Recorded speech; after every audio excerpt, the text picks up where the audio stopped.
everybody. I'm Dr. Francesca Zampollo, and welcome to this live webinar on food design.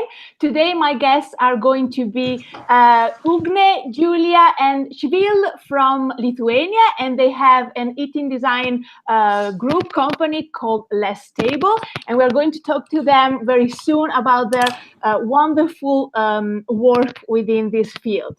As always, I want to welcome you to this webinar. I want to welcome you to this series of meetings formally organized by the Online School of Food Design, which is this platform that I have created a while back where you can learn food design and everything food design related. And as I've said a few times, it came a time when I felt that this community had the need to learn from those who do food design, from those who are food designers and eating designers and food thinkers and food innovators. So that's why I put together this group of webinars for you. This is our second series, spring, summer 2018, and then we're going to have a third series in September, October, maybe November 2018. So again, today we're going to talk with eating designers from Lithuania. And next week, we're going to talk to Professor Elena Cavagnaro, and we're going to talk about food sustainability sustainability within hospitality and what it means to design food with a sustainable frame of mind. So before we start this webinar, I just want to welcome those of you who are already watching. And as you come in live and join us in this conversation, please let us know where you are from, what time is it for you, and what is your interest within food design? Maybe what is your, if you work within food design, what is your, what do you like about food design? What are your daily thinking within food design? If you work within food design, if you're a student, etc.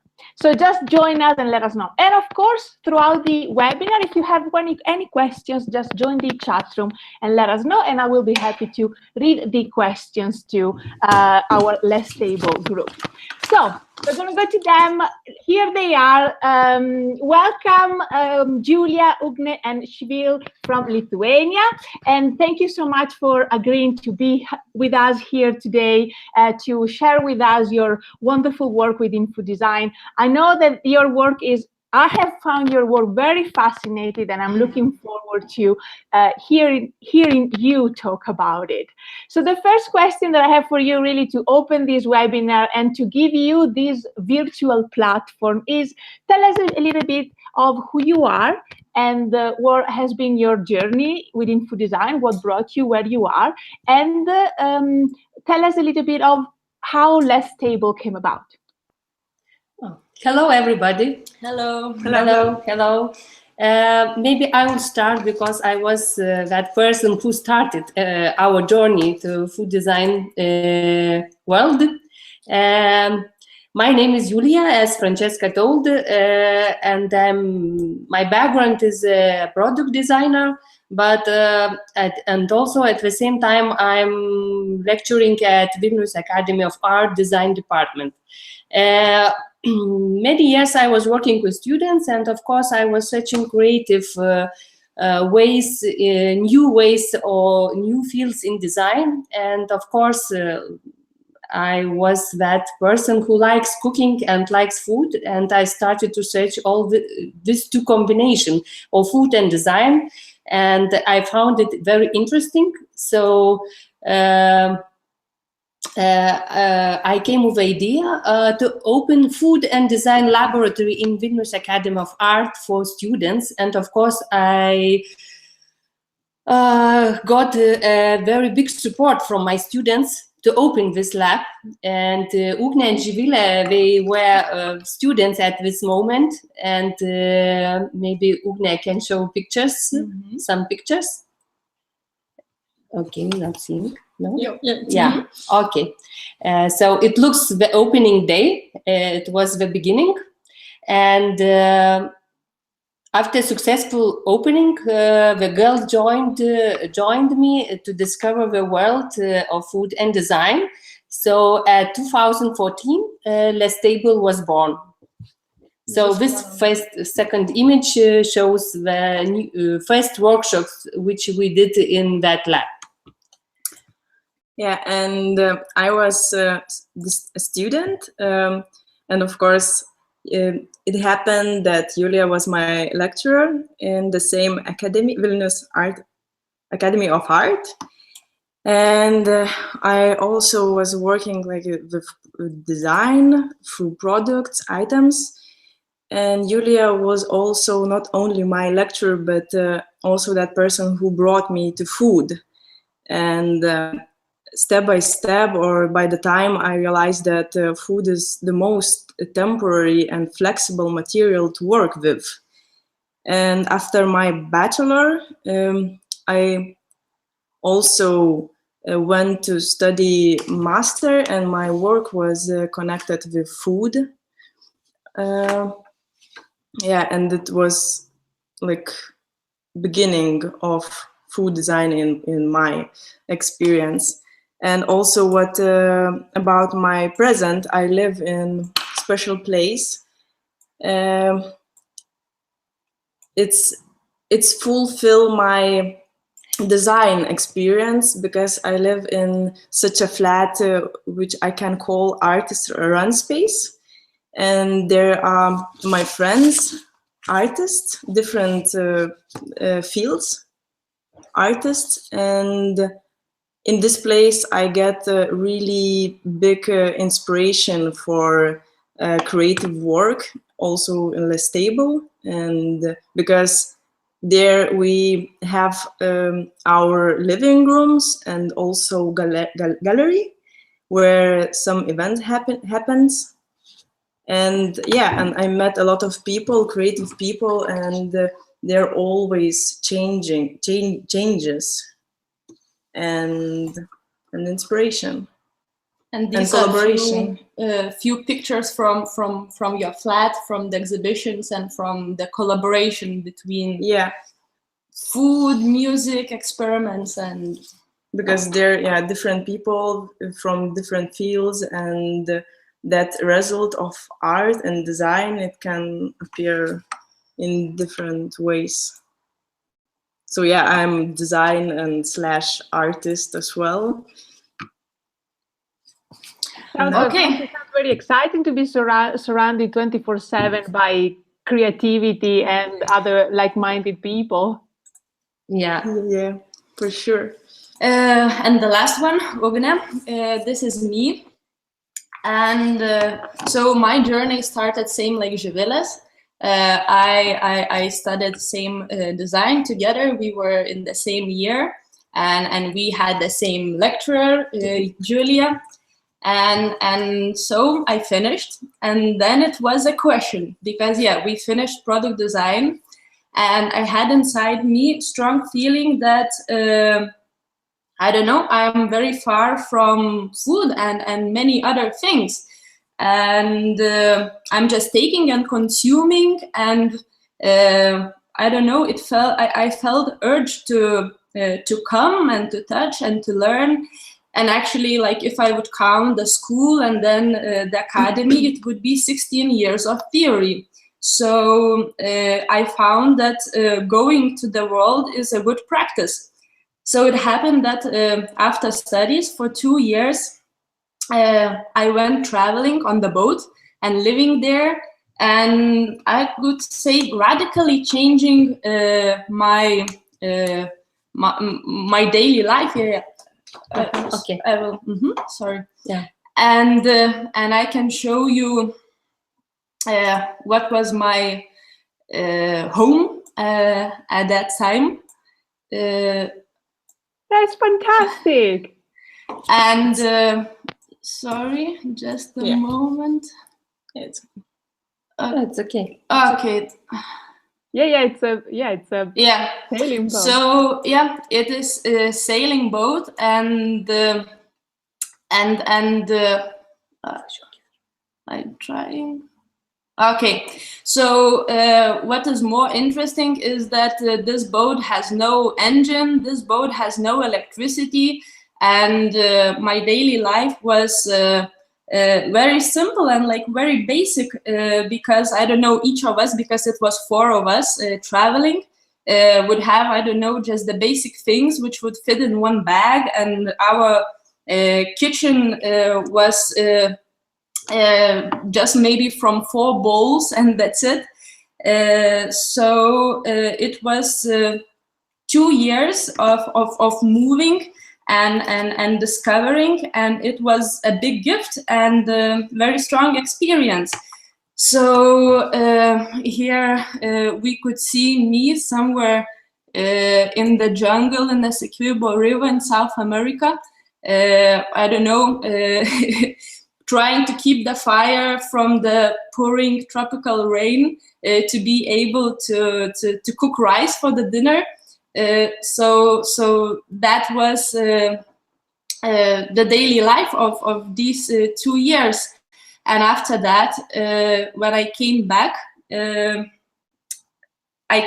to Lestable, and it was very good because it was somehow connection between the life which I had before and the life which I had in these 2 years.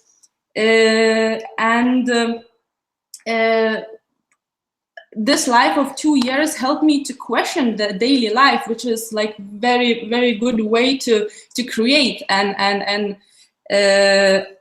yeah, we are three parts, 3 corners of Lestable, and yeah, Julija, who is like carefulness, Zivile with her philosophy, and me, maybe, I don't know, the voice of nature or something from this simplicity corner.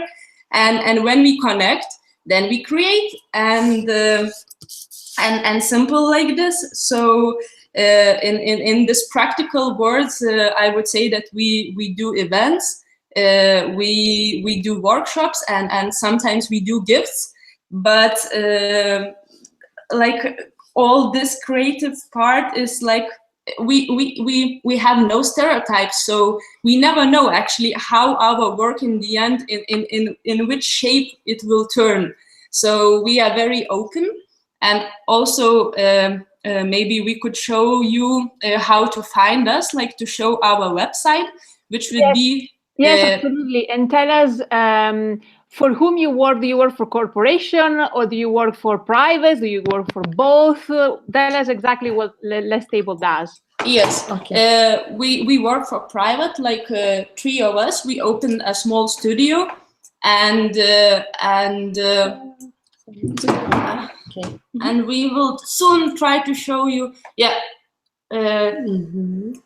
Sorry. This is your contact page on your website. Yes. And also, guys, there are this information in the description below of the, in the description of this video. Yeah. Sorry. Yeah. Okay, sorry. So this is our page, www.lestable.lt. And sorry, it's in Lithuanian. In the future, we will work on that to be able to understood in English and in this international language. But here you could see our contacts and projects, and it's a lot of pictures, and pictures maybe have the universal language. So yeah, exactly. Don't worry. Also because we have Google Translate. So yes. You go easy. So yeah. This is Lestable. This is us.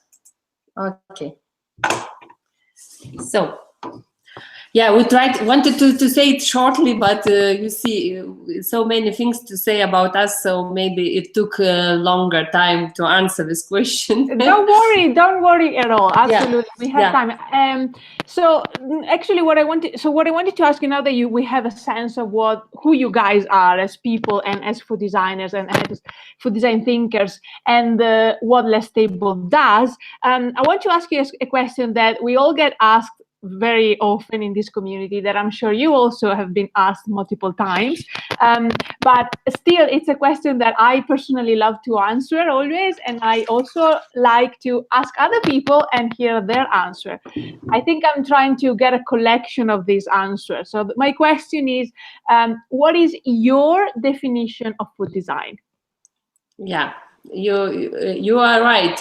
Honestly, our team still searching that answer to this question. Exactly. And yeah, for us it's quite difficult always to answer when people asking what is food design, Or what do you do? or what do you do? It's like yeah, always we always were reading also some news from your page and other. We were trying to put it in one sentence, but maybe. We all together accepted that is the creative wide discipline that is like a design process. We're all designers and we use the same design process that is related to food context, eating process, and meaningful experiences. So for us, it's more powerful as a way to look to everyday life and where food can bring you a new experience or connection with other people. For us, it's very important that connection, that you can design this connection, not that it happens naturally, but you also can design this connection. And if in short way to say, it's never ending experiment with food topic for us. Absolutely, I completely agree, and I see also that since you have a design background, design is a key word within food design, which doesn't mean that only those who have a training and a background in design can approach food design. Sometimes design hides very well in other disciplines, but I completely agree with your definition and the fact that food design can and probably should design for that human aspect, which is in your case, in your words, connection. Absolutely. So what do you think, this is another question that I like to ask in this webinar series, what do you think that food design can do? Or in other words, what is the power of food design? What is the thing that only this discipline can do and that no other discipline can? I will try to answer. Of course, it can be very broad, but it also can be very simple. Firstly, it can just, food design makes people happy and they like brought a smile on their faces in the process. So it's from small things like smile, and it can spread to society, like good things, and it can grow. So it's actually a language, universal language, and also for connection, people, and make better planet also. But what can food design do that no other discipline can do? Food design touches person from inside and outside as well. Like it affects our body and organism and health, and also our thoughts. So it's really sensitive, and it's like our part. So it's really intimate. Definitely. Again, I completely agree with you, and I think this and I have come during my time within food design to the same kind of conclusion that food design is the most intimate type of design, because, and this is what I think we have the same perspective, because we both come from design, industrial design, product design. We all, the four of us, so this brought us to realize that food is a way more intimate material than wood, steel, and everything else. Yeah. Food, you eat it, it goes inside you. So there is this aspect of trust that we ask our users, our audience, and they give us this trust because they decide to put our design inside their body. And I think this is beautiful and magical, and I see that you came to the same conclusion Yeah. Wonderful. So I think this might relate very well to my next question, because I think we might be on the same on the same line here. I wanted to ask you before we start talking about your project and really start seeing examples of what you do. A little bit of a general question. What is the thing that thrills you the most? What is the reason why you wake up in the morning and you're happy to go to work? Okay, so the thrill for us, we also talked a bit before, and we all agreed that to look back at the past, at the simplicity of it, which past had a lot, past and nature, and then learn, get inspired in that, and then, I don't know, digest, transform it like in ourselves, and then adapt it into the action for today, for this moment, for the people also to see, to feel, to get inspired. And it feels that now it's the right moment to do it, because, I don't know, in some parts of the world, or even here, in some corners, we could still find this really like pure simplicity, still alive or a bit alive, and at the same time we have the other corners which are full of, I don't know, maybe a bit too much complex world, or too much specialized world, which is like, I don't know, very technical in the way, but the senses a bit are dying, and this looking back to the past helps, I don't know, to realize things, or to feel again, and yeah, this is the thrill. We loved it, that it's possible, and we try to use this tool in our works. Yeah, and of course, the most important thing that in all this process, when we start from idea and other things, the main important thing that we can control our quality of work, because when you go working in other studios, you are responsible for other things, but here we can concentrate to this part, so it really inspired to wake up every day and to work in this field. I love it, and I love the fact that I love it. I agree completely with you, and I love the fact that there are people like you doing the work that you do, so that people like me who do other things can have opportunities to be inspired and get in touch with, you know, the essence of things. Lovely. So let's get into examples of what you guys do. And, okay. So you can show us the things that you've done so far. While I was looking at what you guys do, while I was going through your many projects, I've kind of noticed a few themes, let's say, that go through many of your projects, sometimes all of your projects. So I'm going to ask you a few questions now, going through so that they can allow us to look at your work through the lenses of these themes that I've kind of identified. So the first one, I've noticed that there are many of your projects that have a DIY component, a do-it-yourself. In many of your events specifically and workshops, you ask the audience or your users, I don't know how you want to call them, the people who participate in your events, to do things, to actually interact with the situation that you are proposing and changing it. So can you tell us a little bit about, can you give us examples of your work that uses this DIY themes, and why you choose to add it to your project, and also how have you seen people responding to it? Okay. So that's very right. This is one of the keys. It looks when we do our work. We try to put this do-it-yourself because also from our own experience, I think at some point you feel that it's enough of buying. You want to do by yourself and to learn while doing by yourself. And maybe at the beginning it seems, no, it's just, I don't know, the factory could do it, or just some very specialized people can do it. But then you try and you realize how fun it is, how beautiful it is when your brain and hands is connected. And usually when you do something, you do not alone, you do with some other person.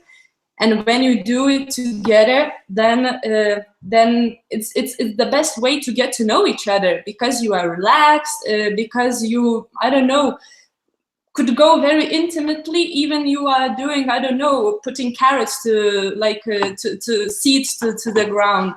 So there are many, like, yeah. So it brings people together, and it's the perfect way. So that's the reasons why we use in our works. And now, yeah, we can show you some examples and maybe talk a bit shortly, present through the works.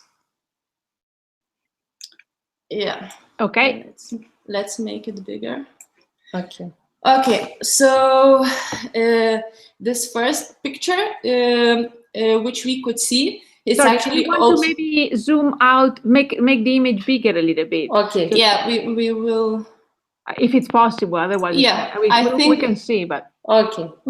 yeah, brilliant, perfect. Perfect. So this is a rainy day, but it was event for 2 days. So another day was more sunny, but actually it's quite sentimental because it was one of the first bigger events we made. So it was sandwich workshop, and people at that day was actually building using the different tools from the workshop, the sandwiches, and it was different ingredients they could choose. And here you could see the creativity of the people, and how different the sandwich could look, and it was not the end that you just make the sandwich, and the second part was that that you had the special paper, and you was wrapping this sandwich and then sticking a note, I don't know, for example, sweet, salty, made with love, and then leaving on the specific table, and then taking some other one and just choosing from the description. So not choosing like from the inside, from the view. And while being there, it was beautiful to see how it started, this chain of sandwiches work. And when someone is eating one sandwich and shouting, who made this salty something, it's very beautiful, and people also start talking. So yeah, it was beautiful 2 days, and many beautiful sandwiches. And here we could see some pictures from the another event, which was called One to the Other. And actually it was like an exhibition party, and also a possibility to have a snack. But the idea was that when people enter, there's actually no snack prepared. And when they enter, each of them would get some tools or some products, packets, yes. And when they all work together, and when they combine what they get, then they create snacks for themselves, and that's it. The party starts. So yeah, it was also one beautiful event. And here we can already see one more example where a lot of do-it-yourself theme is used. And it was a project called Birthday Fever.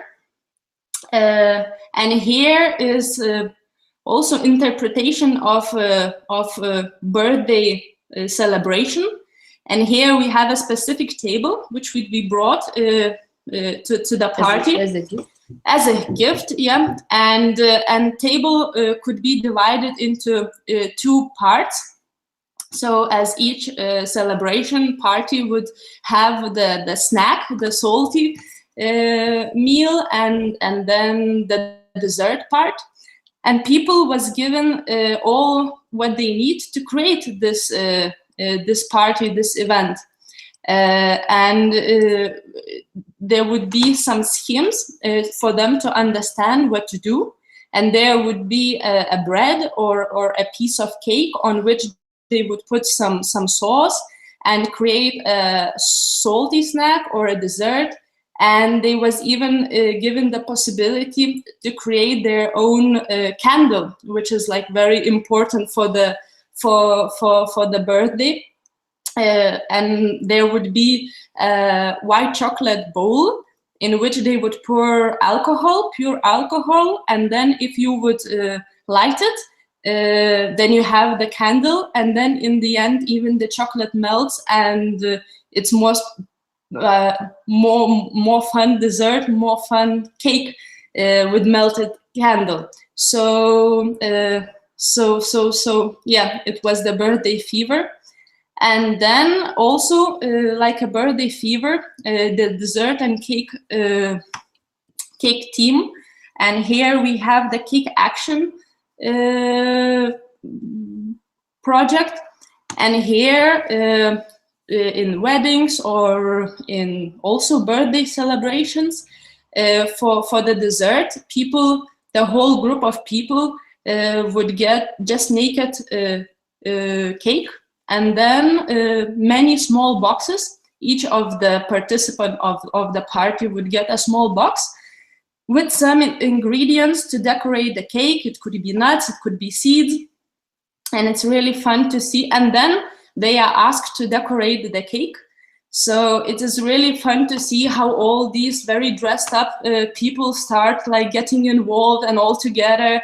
And normally, like for these big celebrations, people, someone else is like preparing all the food, and then you just come, you dance, you eat, and you go away. And even it's hard to start, I don't know, an easy conversation because everybody with their minds from the back.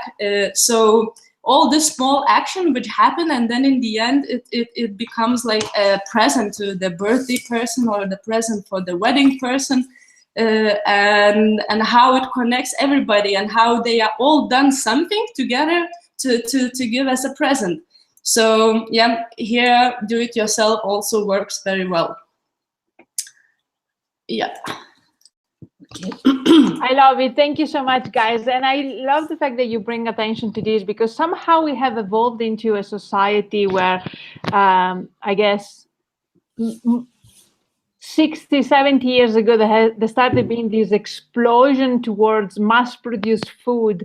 And since then, we are used to buying these stuff pre-made, pre-cooked and wrapped in plastic, and food seems to be dead.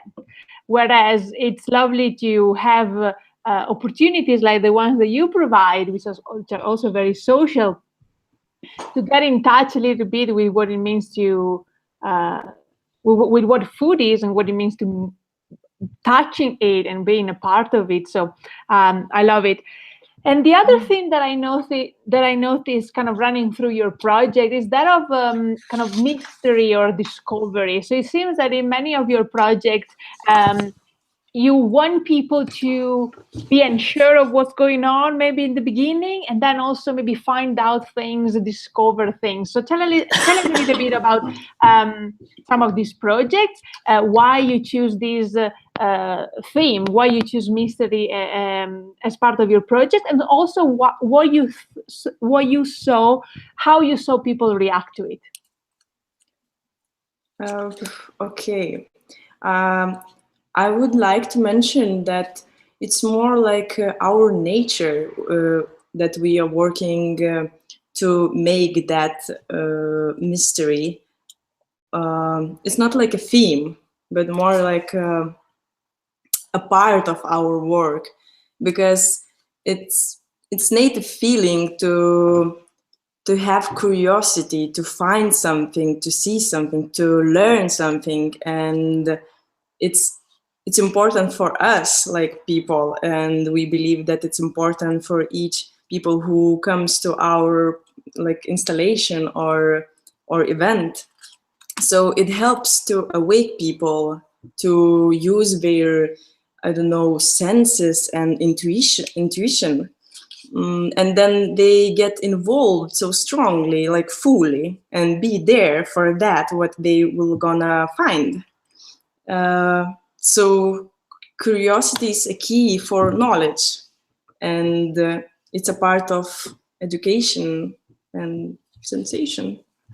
It's always learning.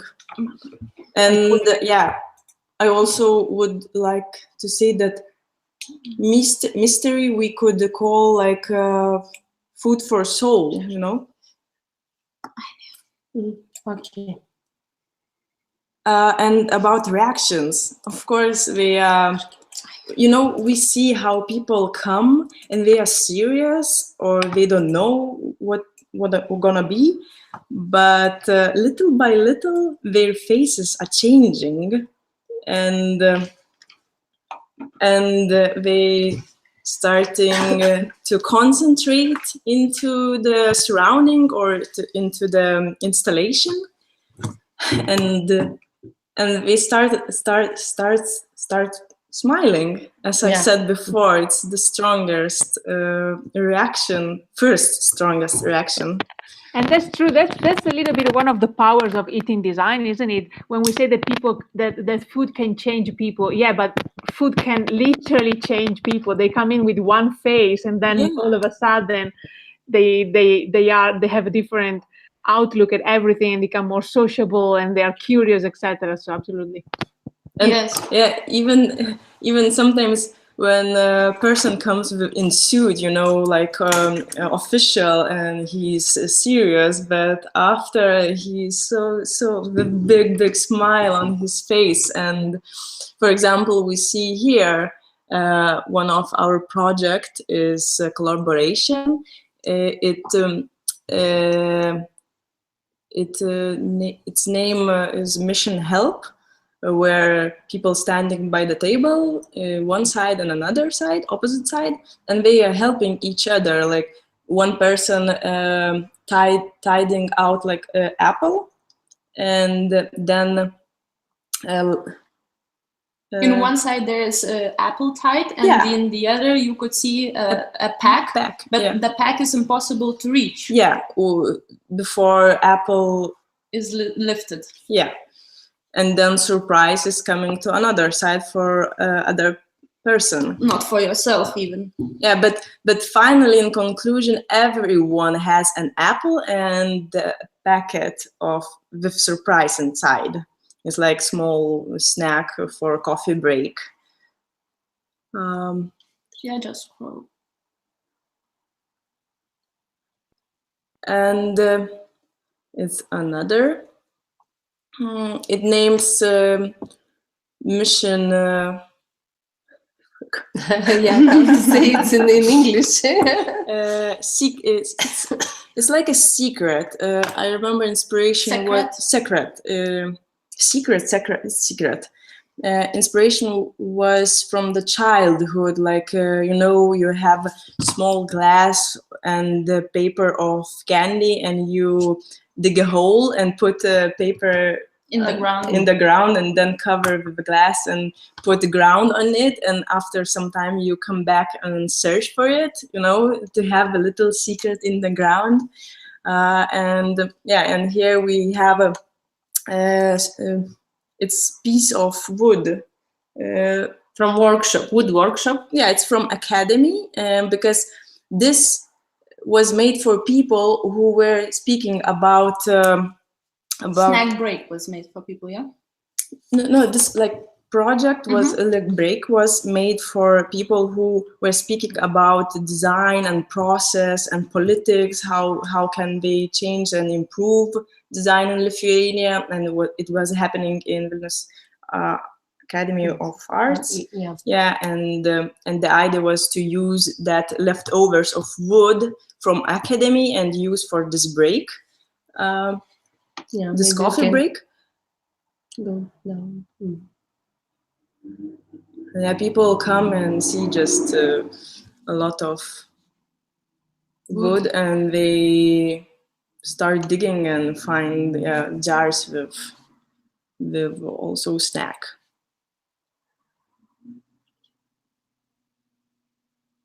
And I love it here, and if I remember correctly from this project here, that you are actually using the wood,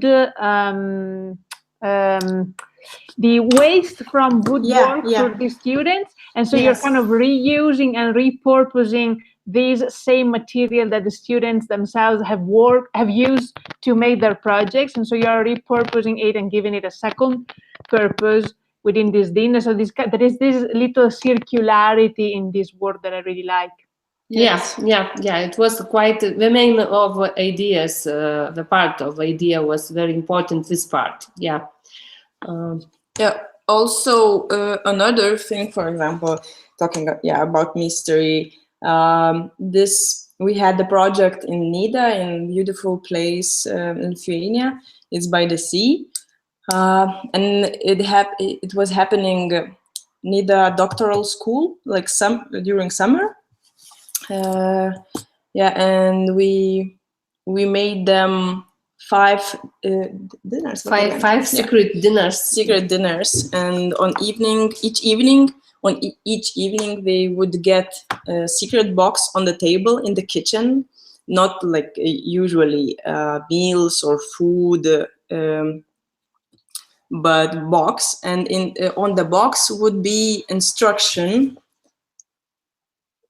what to do with that box, and some tools and food ingredients inside. So it's also do it yourself and mystery in one. There's paper on top, and they could see and read what to do by themselves.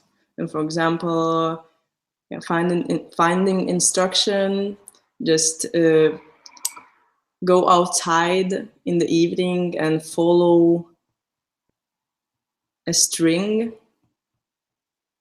and find their food outside in the woods.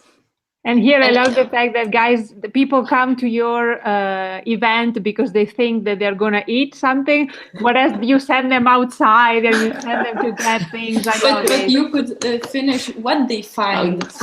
They found a box in bushes and between trees. In the forest. And they supposed to follow the string. It was through all woods. Forest, like long. I don't know, it's so long, but yeah, it was a little bit scaring. And we were hearing like screaming and laughing all the time because we were following them. And they found finally fish in the box. Smoked fish, because we were by the sea, in that place where fish is common. And the interesting fact was that discussion, like very hard discussion, started what to do eat here and now, like in the bushes in the night, or to bring it back like to this colony, like artist residency, and then eat it like normally with plates. And like it's very always interesting to be nearby and to see how it works, what people start talking, and the reactions marvelous. I love it also because this kind of ties us a little bit to something that we were talking about with the eating designers that we had last week, for the webinar that we had last week, where there is always this aspect of you designing something with the idea that, with the hope that it goes a certain way, but then of course it's the audience that make the experience, it's the audience that take your event, your project in their own hand and make of it something that you might have not been expecting. Yes. It's success to have like started dialogue between people without us. Yeah, and here we shortly show more projects, but maybe not discuss a lot. But it's children party for a book presentation, and of course, the secret leads under the table and party under the table for children, as they love it, as they would love it. Aquarium with compote, juice, drink, okay. And this is our big gift. It's a hidden kind of table with the town sound spreading like under the table. Yeah, and people would come for a seminar, and they would see this closed box like a big gift with hint, with a noise that like a hint of a city. And then after seminar, we would go out from the room and open the box. And it was a big mystery and surprise for the people, because they didn't know what they get. And because all of the event was about opening and telling about the architecture, like Vilnius, our city architecture, for like all the audience, the citizens, that they would know better. So here we built from the food, like from very simple food, like tomatoes, bread, the interpretation of city, like some geometrical, that it would seem like a city. And this city was a gift for people who came, and they could eat, they could try, and could have a party. This is festival, and we made lottery for people. They would turn edible lottery. Yeah, edible lottery.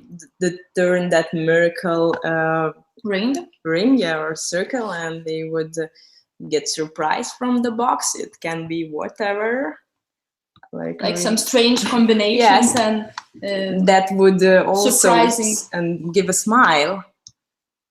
So it's food coming down from the sky in the box. This is a gift example for the Christmas.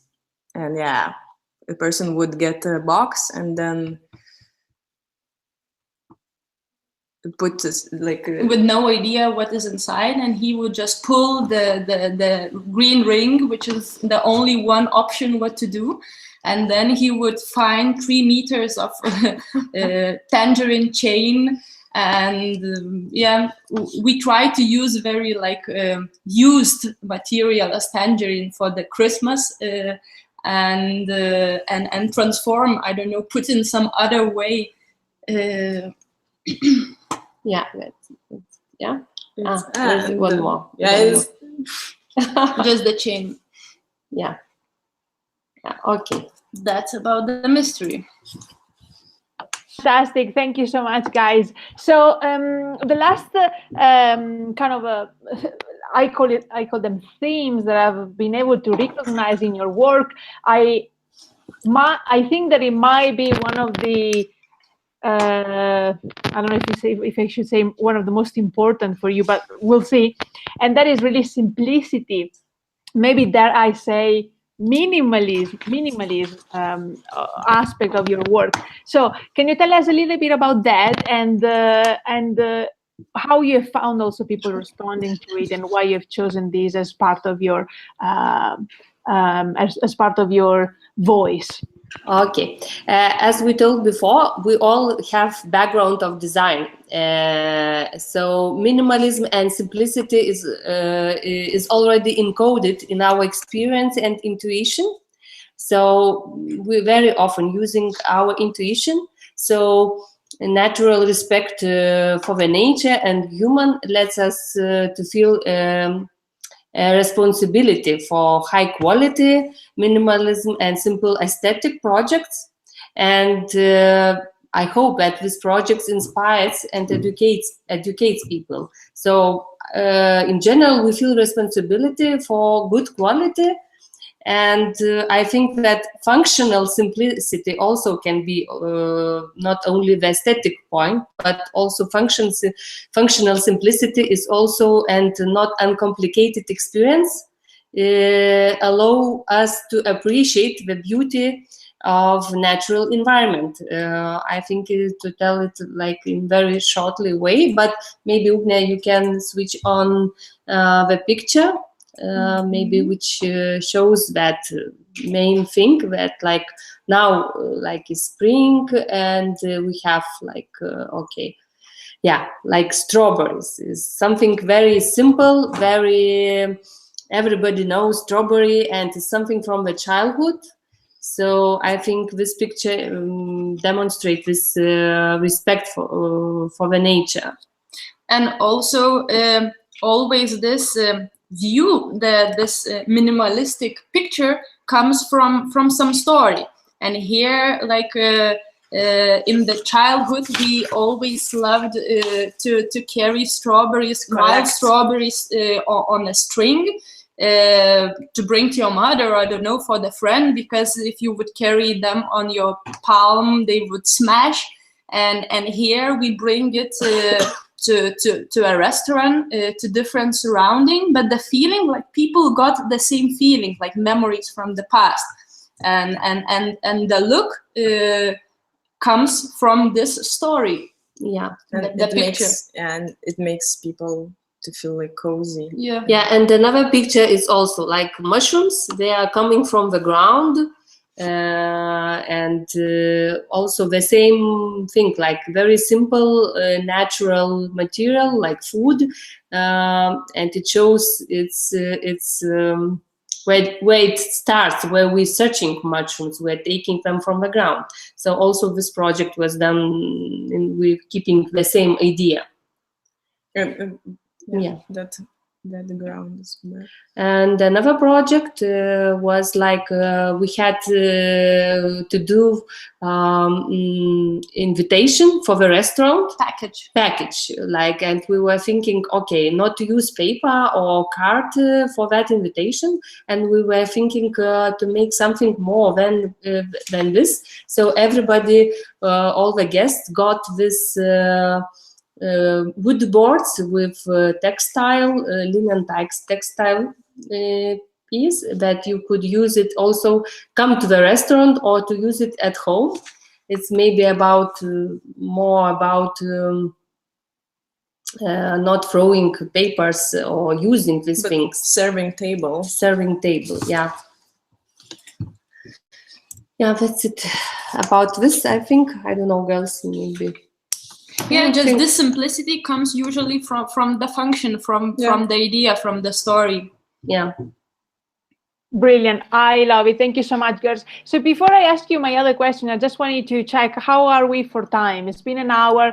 Do you guys have time? Because yeah. Okay. Yeah, we have.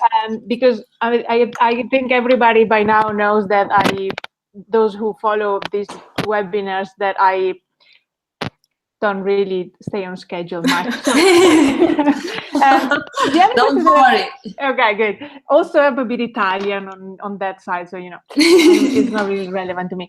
One thing that I wanted to ask you is that we have noticed from the examples that you've showed us, it's easy to notice how very often you remove the service. So by service, I mean service staff, people who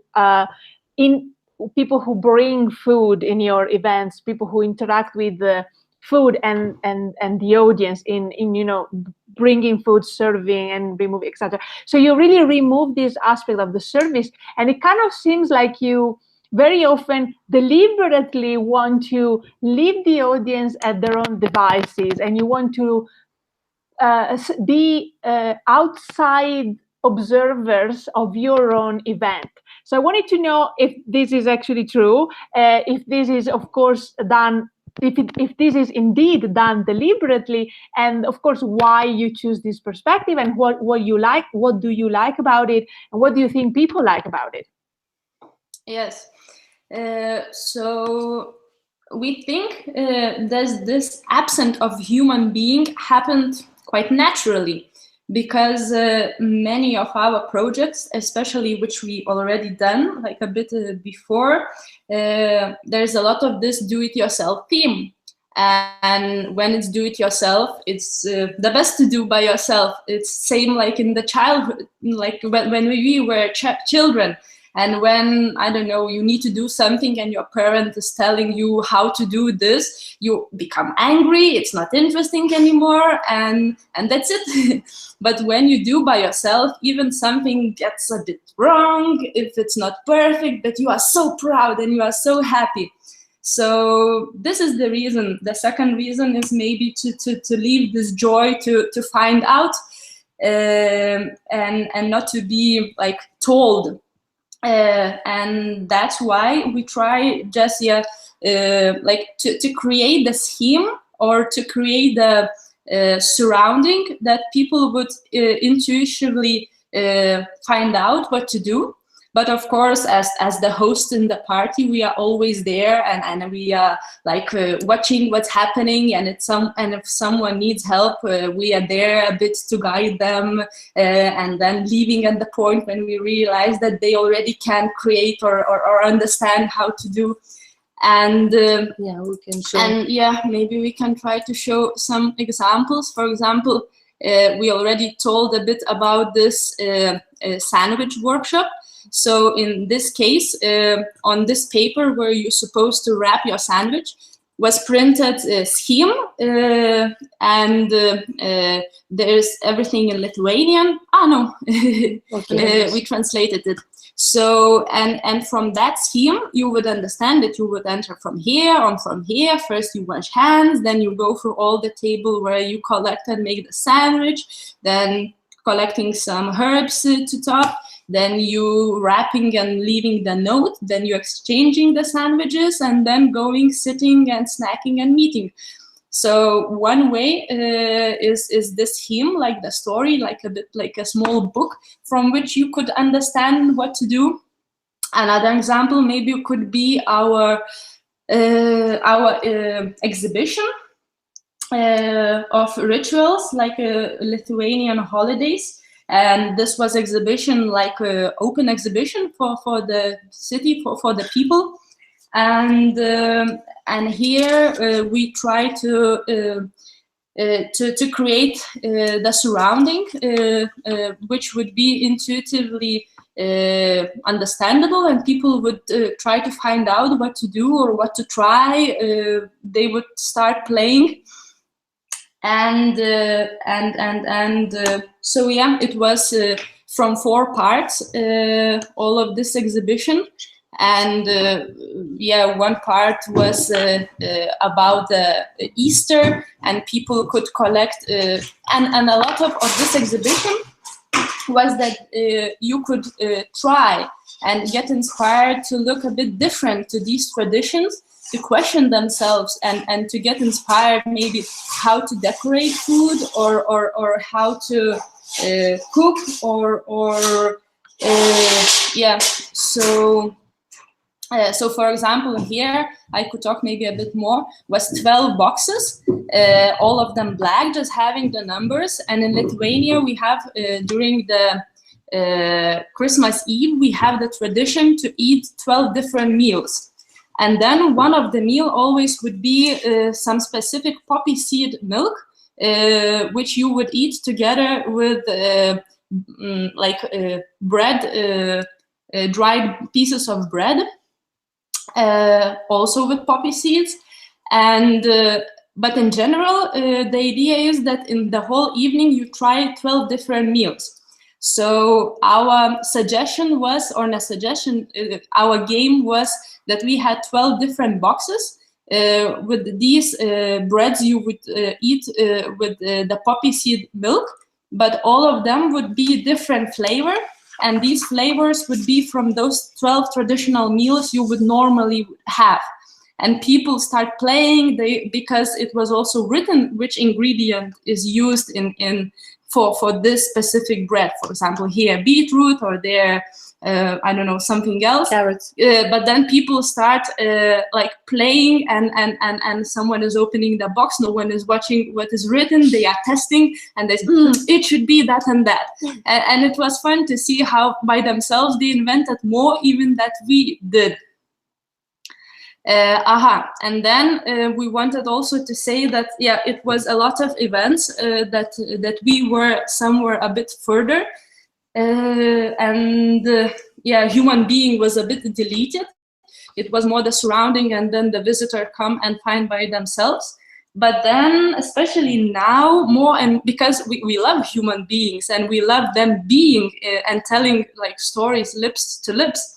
And now more and more events we are making when this human being, this this person becomes like a part of the story, and he is giving I don't know, more senses for the visitors. So over here you could see it was in London Book Fair for Lithuanian stand. We was making for 3 days the food, the snack hour, the snack break. And the idea was that we made book smugglers break, because in Lithuania we had this quite interesting history that at one period of time Lithuanian literature in Lithuanian language was forbidden, and then specific people, like simple people, they started bringing illegally through the forest this literature to Lithuania, and it was quite dangerous work, and they were called book smugglers. And because of them, Lithuanian language still exists. So we decided that it would be very good in this book event to use these people, because people from abroad normally wouldn't know about Lithuanian book smugglers. So in London, we were smuggling Lithuanian food. And this food was like very simple, and also like we try to not imitate, or I don't know. We try to find we find to think what book smuggler could eat, and serve it to the people, to the visitors. So maybe he would have in his pocket some piece of bread with cheese wrapped in the newspaper, which his wife gave him before he left. And maybe later he would walk and he would find the apple tree, and he would take some apple.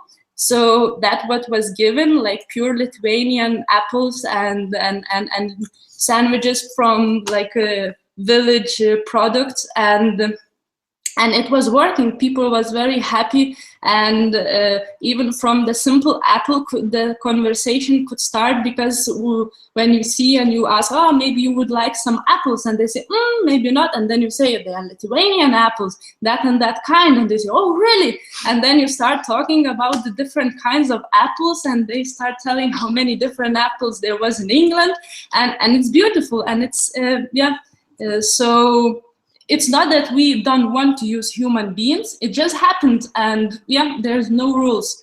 That's the thing. Absolutely, and now you are on a different maybe part of your journey, and you're wanting to introduce these service, also because I've always thought that service is one of the aspects of the. I've always thought that service is one of the aspects of the eating experience that is less designed in restaurants, and very often in within eating design as well. But it's good to see that. It's good to give examples like the one that you give, of the value of these human being that is being in between the audience that knows nothing and the designers who have designed this thing. They wanted it the way they wanted it to be. So very quickly, I wanted to ask you, we have seen briefly before that you have worked with kids, and I just wanted to know what you have learned about working with kids being your audience instead of adults. We know that working with kids is often different from working with adults. So we're just wondering if you can tell us what you've learned from it. Yes, sure. So working with kids is quite specific, because you need to be one of them. You need to act like child. You need to play with full heart. And I think maybe I would say that all of us in the childhood probably we was a good player. So it really helps in this creation part. So it's not so difficult to do something for kids. But it's really challenging, because you cannot imitate. You need to do everything like open, and nothing could be hidden, like sincerely. And the only one rule, like play. use games and no theory, just action, and through action, through games, the examples, and that's it. So that's what we feel is important, and that we use when we do something for kids. And here also we can show some pictures, because when we started collecting them, it seems that there are some projects which we done for kids. So for example, here in the first picture, it was a summer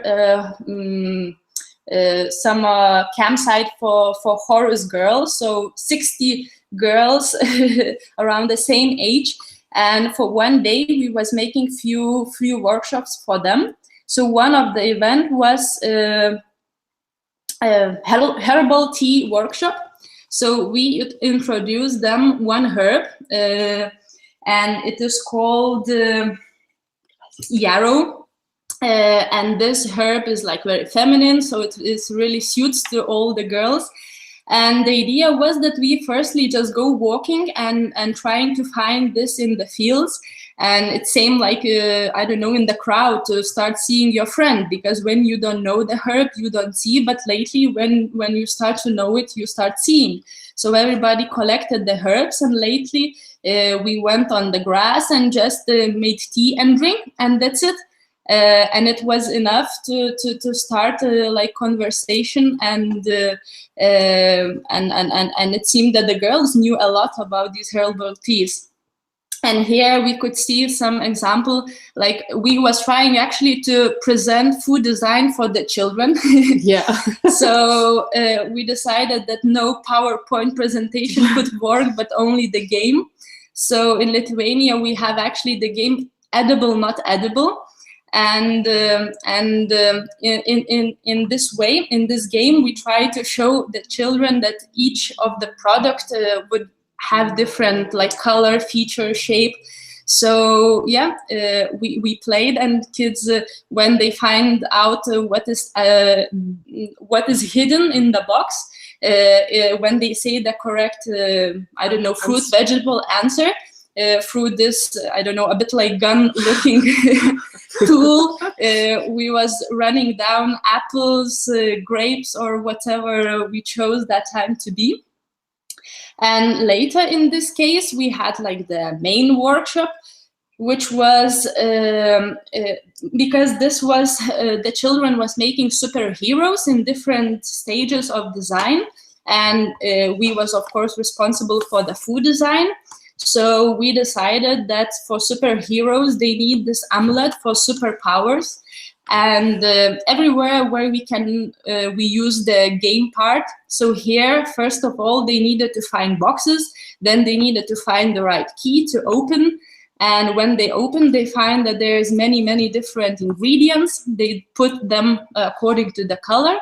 And then they start creating. And it's beautiful to see like how these special amulets turned to appear, and different shapes, different stories, because when you come to each of them, they could tell long stories. You think that they, I don't know, for 1 week they would be preparing to do this, but it's actually just there, and everything is improvised. And here again, the box again hidden, but a bit outside further. They need to follow some signs and to find again the box, and it's another workshop, and it is called Bread for the Bread of a Nation. And when they found the box, they also find the ingredients, and because it was working groups, so groups should share the ingredients according to what kind of nation they already created. Some nation was like wild beasts living in the mountains, and everything like children games. And our task for them was when they already had different ingredients to make their nation bread. We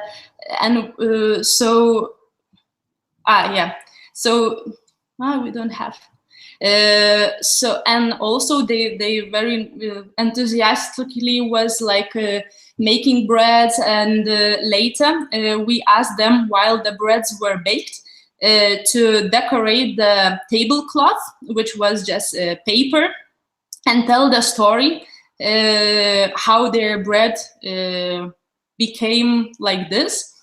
And it was beautiful to see how the stories turn, and for example, in this case, like the kids were telling that their group, their nation, firstly found just cacao, then just found the flour, just sugar, but then they didn't combine them, and they don't like these products. But at some point they discover cinnamon tree, and they decided to combine all of the products, and then their bread appeared.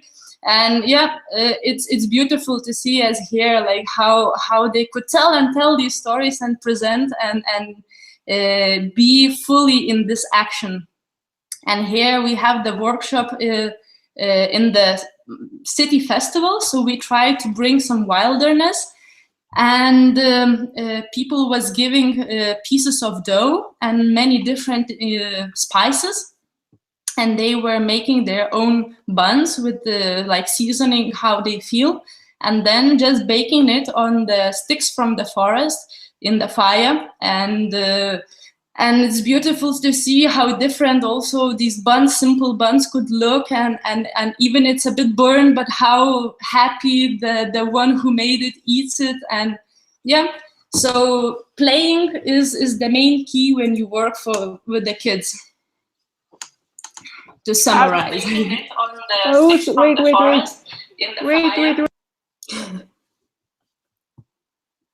Oops.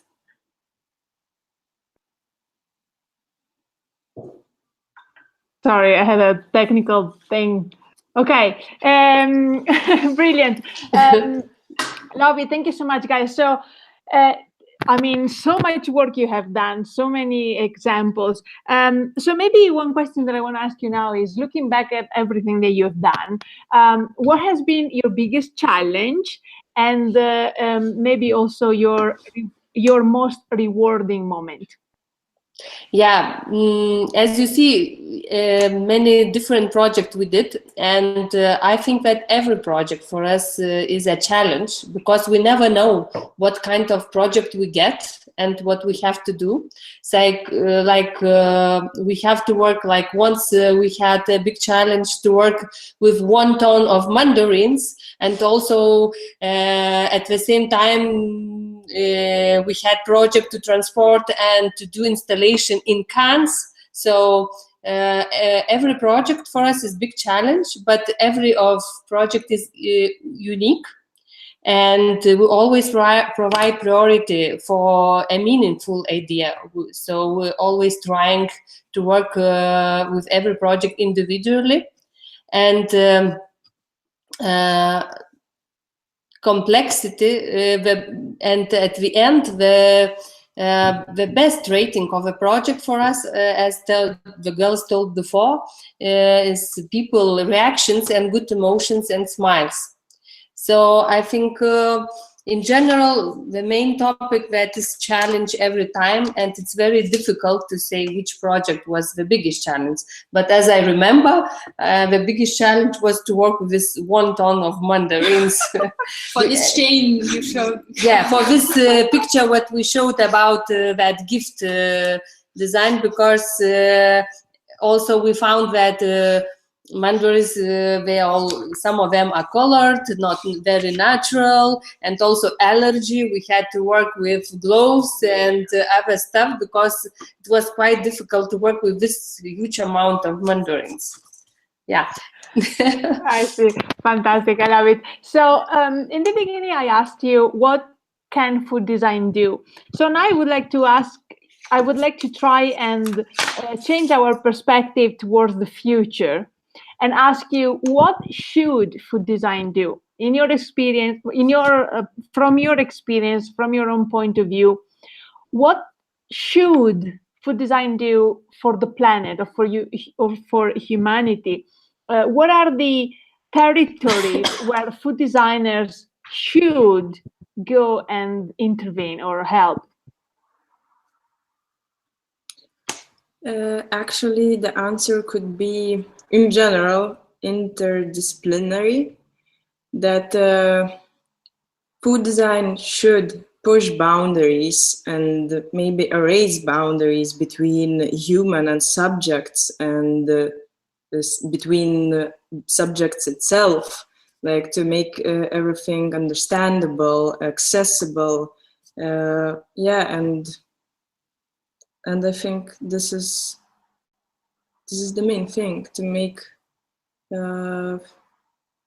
everything simpler, understandable. Absolutely, I couldn't agree more. So, from your own experience, you have done so many projects where you have been able to observe people, design for people and observe them. What do you think that people want when it comes to food? What are people searching for when it comes to food? I think that they intuitively searching something, new experiences, but maybe it happens because today's society life is very full or very consumer-oriented culture. You can see around many things. You can see everything, like every information you can get now, like searching on mobile, and many things we forget, like very basic things we forget. And I think that food, the most one of the material that is the most connected to our memories, culture and tradition, and in deeply routine we forget about that. And people intuitively searching new experiences, but at the same time I think they searching this tradition also too. So I think that in Lithuania, people, when they come to our events, they do not know what they get, what they can expect from our events. But our mission is to show for them these memories, and at the same time, at the end of the event, it becomes a big surprise and discovery for them. So I think the main thing why people searching, they need new experiences, and also to memory, or to rediscover their memories about food in this case. I love it, and I love it that you do that with your project. And I'm thinking that the image that popped to mind is actually the one that you've done in London, where you didn't necessarily stimulate people's memories, but you gave them your own memories in a way. Knowledge and culture. It wasn't memory about food, but we created that memory, and it was really it makes sense. And it makes sense with the fact that you have chosen the food to give them based on what you think these book smugglers might have eaten. So that was very well articulated. I think it makes a lot of sense. So many of the people who are in my network, who follow my things, who watch these webinars, are people who are food designers, are eating designers, or they are studying eating design or food design, or people who come from other disciplines and want to start a career within food design. So what is given your extensive experience within this field, what is the number one advice that you would give to people who want to those people who will be designing the services, the events, the products in the future? Maybe I will start. Julija would add something. Just yesterday, when we was talking about all of this, I came up with what? Come closer. Come closer. We lost you on the screen. I thought, so who is food designer? And then I thought, maybe it's a combination. And maybe it's a combination between like technical, critical, like thinking designer, and sincere and feeding mother. And when you glue these things, food designer, eating designer appears. So probably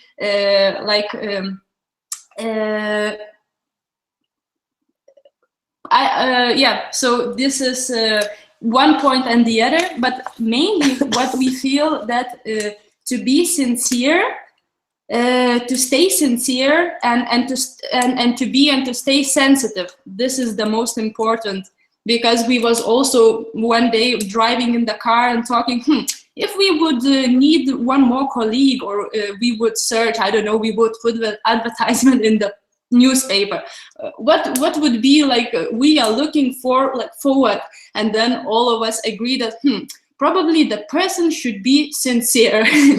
So yeah, probably this is what we think the food designer should be. Yeah, Unge told very nice and emotional way, but how we feel working in this field. But at the same time, I suggest not to be afraid, and not to be afraid of all these rules. But because nowadays we always okay, we have event for 100 or 200 people, and everybody afraid because there are many ethical rules how to do it, that events. But not to be afraid to tell for the client that everything can happen in very intuitive and normal way. And of course, we are lucky always to agree with client about idea, because we're preparing also nice presentation, also doing sketches, all the story, meaningful story, creating for the events that makes a big value for the events. So sometimes we're lucky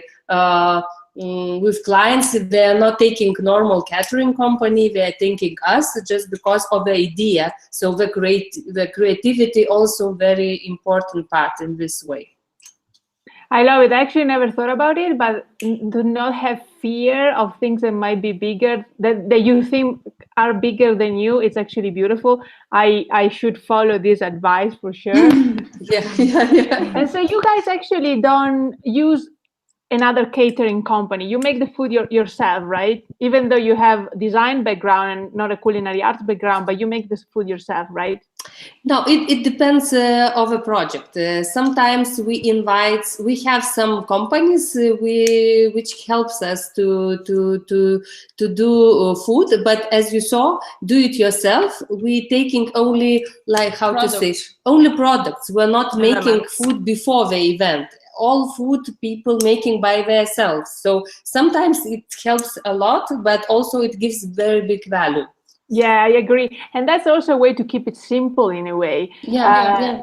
If you have an idea for a project where you know that you don't need complicated food, so you don't need the knowledge of a chef, don't have fear in your own words. You can do it yourself even if you don't have a culinary arts background. So I love it. Thank you very much for that. So what would you say is your biggest achievement or your biggest discovery so far that could be turned into a teaching moment for those who are watching this and are thinking of starting their career within food design or eating design? We already talked a little bit in this question. It's connected not to fear, and the biggest achievement, it's hard to say, because each project, each opportunity for us is big and special discovery. You know, it's personal, it's intimate, because each work is individual, is done. But to think out of the box. The main idea. Yeah. The main idea is, but the biggest achievement is to dare, that we dare sometimes to have, I don't know, to try, to experiment. Yeah, just to show people that everything can be different in simple way even. And Less Stable itself is about that, that to go out of the box, and Less Stable means to sit less, to move more, and to think more, you know, just transform traditions, rituals, habits, everything is, again, to dare to try, to experiment. So experimentation is big achievement.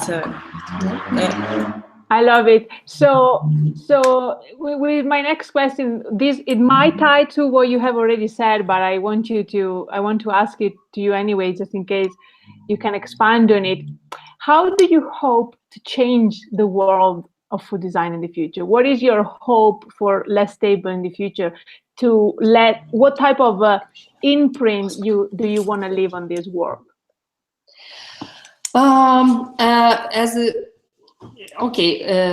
As we have these two words like food and design, and of course I think that the design is a process is to solve human problems in general. So since food design is related to food, so to food team, so in the future it should have somehow solved humanity food problem. Maybe I won't say very clear what kind of problems, but already we can see what kind of problems are coming, and I hope that food design, like this discipline, was born for that to have value to change these things and to solve this problem in this field. And maybe we're working in this kind of projects, we think that food itself is very global, and we do it the action now, and we never think very in the future. Now we are trying to work now and to do action now, and I hope that this small changes comes also to the mind of people in the future. I love it. Thank you so much, guys. So this has been wonderful, and I've really loved having you here and showing us your extensive work. But to conclude, before I send you away and never see you again, no, I really hope to see you again in the future. But before we finish this webinar, I want to ask you a question that I kind of like to ask everybody, and that to me it brings it back to a more personal, intimate side of yourself, so brings it back to you as human beings and your own personal relationship with food. Years ago, I've started a project called In Search of Meaningful Food, and you guys can check it out at insearchofmeaningfulfood.com, where I've been collecting for the past 3 years stories of meaningful food. So in this occasion, and it really comes from my own curiosity in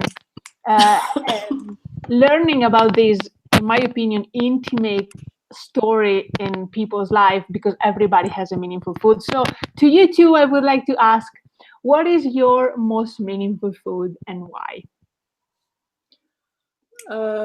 I can say that for all us, meaningful food is bread, because for us it's important, even in Less Stable or in personally, like storytelling and that tradition which can change. And bread is important as a food, talking about old traditions which can continue and become something new. And bread is also about sharing. Yeah, and it's it's a biggest teacher, maybe, because it can be a formula for each work or a dream, how you will be responsible and careful, and then you will have that precious bite of bread and the rich taste. And about traditions, that sincerity is almost like a saint thing, that in all times about bread, when bread would fall from the table or from the hands, and people would pick it and kiss, because they were so respectable for the bread. And it shows that sincerity and sensitivity. So and also we came up with one more example. So maybe the second one would be a fruit from the tree. because like in my trip, it happened very clear. Like, yeah, I grew up with the mornings with banana and then peanut butter, I don't know, on a bread for a snack, and then all of this, which you can very easily daily buy in the shop. But then to know, like, I don't know, to know more about peanuts, then a kilo of them would cost 10 euros. I don't know more, and some are more tasty, some are not. And even like we have many apple trees around, but like somehow like to look at something which is very close by, it's not so interesting from the first point of view. So when I started traveling and when I got further, it was the beauty to find these trees of the fruits which I daily was finding in the shop, and now to see them like in their natural surrounding, to see how the people look who taking care, like what's need to be done since we would get this product, yeah, because probably when we get it, it's a bit like product. And for example, like to find out about the cashews, for me it took 1 year, and then I came to French Guyana, and in the beach we see something on the sand, and we don't know, we lift, and then we find out that it is like from the locals that this is the cashew nut. Okay, it's interesting, so we try to bite, it's not tasty. Then we find out that you cannot bite. It even has in the skin some dangerous oils. Okay, we bought it. Yeah, we still alive. But then we find out that you need to burn these oils to get inside of this shell and to get to this cashew nut. And then we putting this cashew nut to the fire, and we see that it's a beautiful firework, a small firework, while these oils are burning. And it's a miracle, because then later, I don't know, somewhere in the jungle, you're having this dessert of just freshly baked cashews with these small bonfires nearby, and you eat, and no candy could be more delicious. So the nature is full of these miracles, and of course these miracles is just here nearby. Like, you don't even need to go so far, like for 1 year, to find out. Just it's somehow more clear when the examples are from far away. But now with this vision, I could easier see full of these examples around. Just I need to like do this for myself to remember, like to wake up to search. So I think with Less Stable, we're trying to search that we would see these miracles and somehow bring them to and people. Share with people. Yeah. I love it, and it really goes back to how you choose simplicity, and how you give people sometimes very simple food, just the food, as you said, a fruit from the tree, or just a food that has been touched as little as possible. And I really like that about your work. Hey, thank you. Absolutely. So thank you so much. We are to an end. Do you guys have anything else to add? We've covered it all, haven't we? 1 hour and 38 minutes. I think for yeah, it's all good. This moment, maybe you could talk, but yeah, sometimes it should be the end. Absolutely. We should maybe do an episode 2 or something of this. yeah. Because when we started to search all these photos, so we lost. We never thought that so many projects already done. Absolutely. We can talk more and more. Yeah, you've done a lot of work. So let's remind people that to get in touch with you, in the description of this video, there is the link to the website, there is your email, there is your Instagram and your Facebook.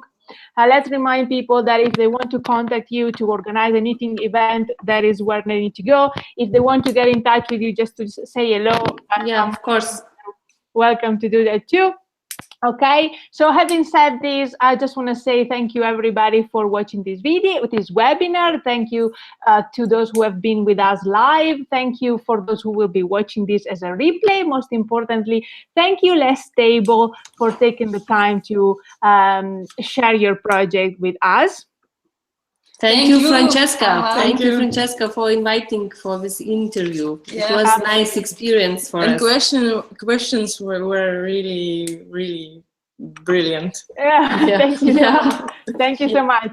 So with this, I'm going to say again, thank you everybody. Again, thank you Less Stable. It has been a pleasure to do this webinar with you, and it has been a pleasure to create these 1 hour and a half, 1 hour and 40 something minutes that now are going to be out there and available with your own knowledge and your own experience. Thank you, everybody. And as always, have a lovely day and happy food design.